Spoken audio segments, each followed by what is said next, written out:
Good morning, folks, and welcome back to Almus Market Mornings. The big update is on President Trump's latest round of tariffs. So there would be 100% tariffs on branded or patented pharmaceuticals starting October 1st, unless the company is building manufacturing plants in the US.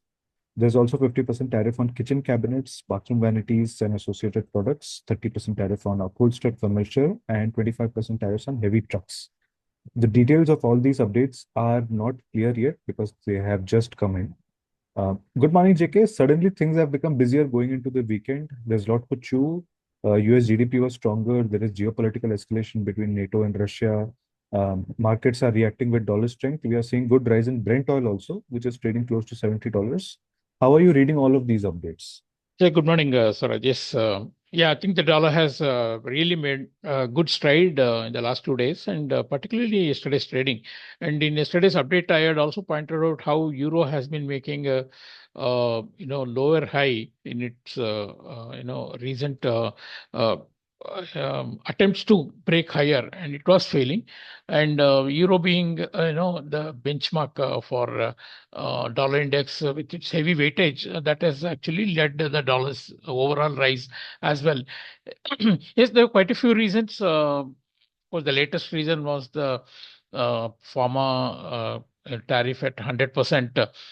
We need to also wait and see how much it impacts the Indian exports to US on the pharma sector. But in the global scene, the US data was a blockbuster day yesterday. Durable goods orders rose more than expected. In fact, came at 2.9% versus negative 0.5% expected. GDP growth at 3.8% versus 3.3% initially estimated. Real consumer spending and business investment went up. Goods trade deficit were lower. Imports rising less than expected, or actually imports falling and exports steadier.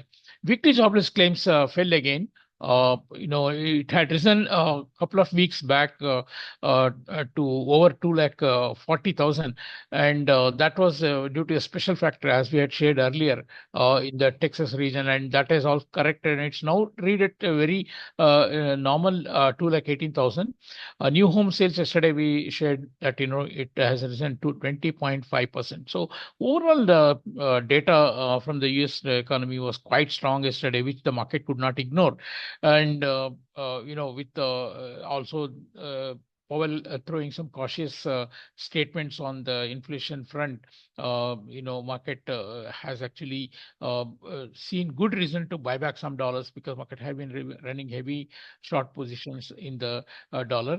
Added to that was the geopolitical developments, quite a few of them, particularly in the Russian region, where there was some Ukrainian drone attack on Gazprom-owned petrochemical complex in Russia, and this being a strategic infrastructure in Russia, we have to wait and see how Russia will react.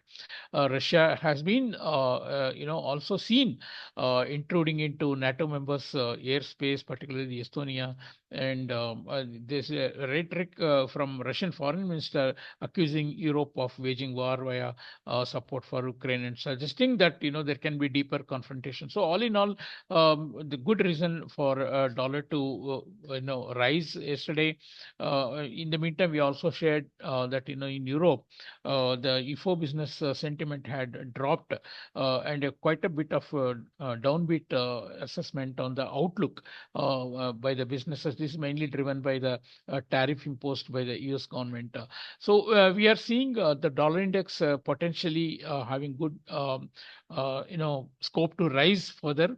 Currently, it's above 98.5, which was the initial resistance, and now a possible move to 100 plus is very much on the card. As market has a sense that despite all the talk of de-dollarization and diversification, dollar really did not make as much headway, rather on the downside, as expected, and the psychological level of 120 was not even approached. If you remember, in post in the COVID, when the dollar interest rates fell, and we had rise in the euro or fall in the dollar index, it had risen much more.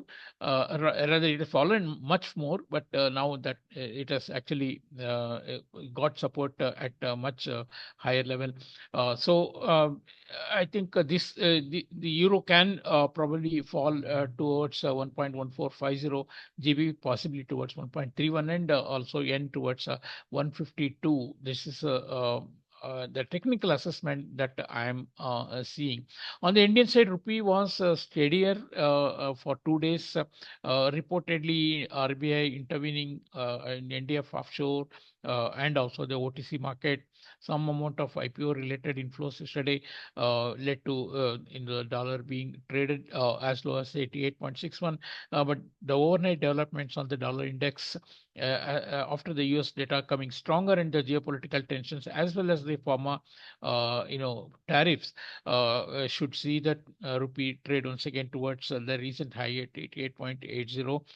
However, RBI bulletin recently published also shows the RER now at 98.79, and this has come off from about 100.20. That's also a reason for rupee to somewhat react less to the dollar index moves and thus adjusting the RER towards a fair value of 100. However, if we do see a larger move higher in the dollar index, that can see the dollar rupee move towards our technical target at 89.20, but that could be a slow move in the coming weeks.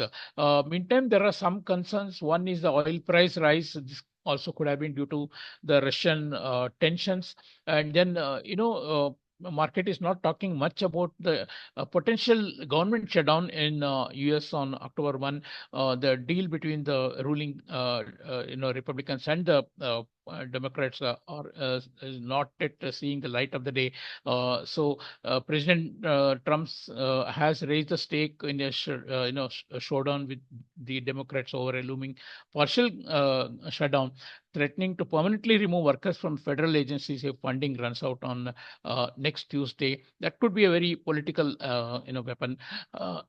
One more data which I want to share is the global debt that has been rising. It has risen to 337.7 trillion, a rise of 21 trillion in just half one of 2020, that is January to June.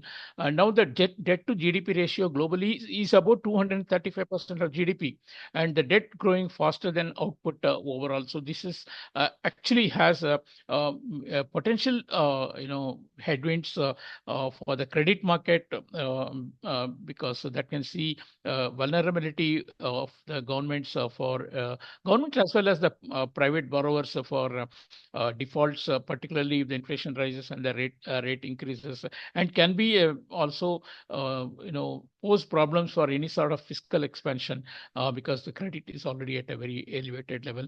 Yes, overall, I think more reasons for dollar to be finding some more safe haven buying in the coming days. Thank you. Thank you, Jack. And I think that theme is very clear. Dollar index having a lot of support. We are having some sort of a rise over there. The data that has come out has also been quite strong. GDP more than expected. Durable goods has also risen. Weekly jobless claims have also fallen. Put this in the context that Fed members recently have been cautious on further rate cuts. This makes their job even trickier.